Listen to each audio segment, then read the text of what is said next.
Marre de regarder le même bureau à votre lieu de travail chaque jour?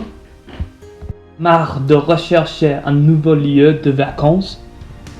Marre de regarder des sites à travers la France et l'Europe? Voulez-vous posséder la capacité de continuer de parler en français à l'étranger? Voulez-vous visiter un pays qui possède un mélange de beauté urbaine et naturelle? Si vous avez marre, venez au Canada.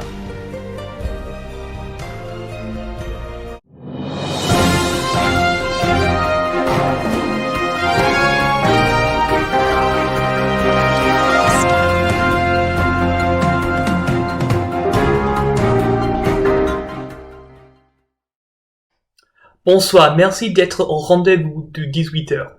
Aujourd'hui, le ministre de Victoria a annoncé que le gouvernement adoptera un nouveau régime de tests pour le coronavirus pour faciliter une stratégie de sortie. De plus, l'ancien premier ministre du pays, Malcolm Turnbull, a annoncé son nouveau livre qui a été critiqué par le Parti libéral. Aussi, les victimes de feux de brousse font face aux difficultés en essayant d'accélérer leur rétablissement. Ils veulent plus de soutien du gouvernement. Mais ce soir, nous allons commencer avec notre couverture du coronavirus. Bien qu'il y ait de la lumière au bout du tunnel en Australie, ce n'est pas la même situation de celle d'Australie qui existe à l'étranger. Pour commencer, nous allons consulter le professeur de politique mondiale à l'Université de Melbourne, John Maciejewski, qui a commencé une étude importante soutenue financièrement par le gouvernement australien, qui recherche les réponses gouvernementales au coronavirus à travers le monde pour évaluer la validité du réponse australienne.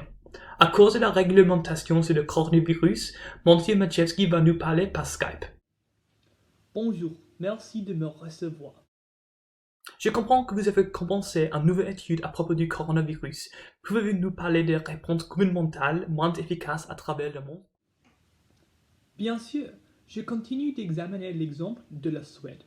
Le gouvernement encourage les citoyens d'adopter un mantra de responsabilité individuelle où, au lieu de régulations strictes gouvernementales, les citoyens doivent essayer de prévenir la propagation du virus.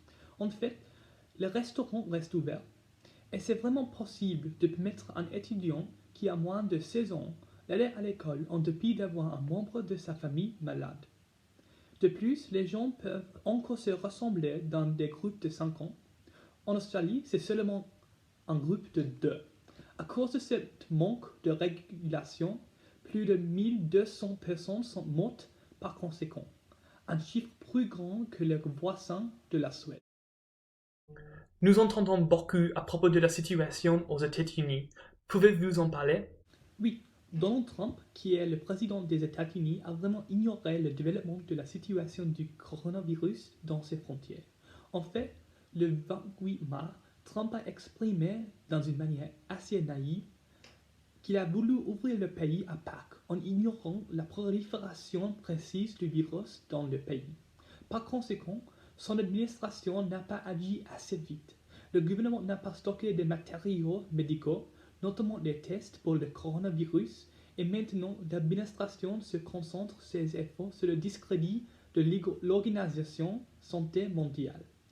Par conséquent, les États-Unis a la plus grande quantité de morts et de cas du monde.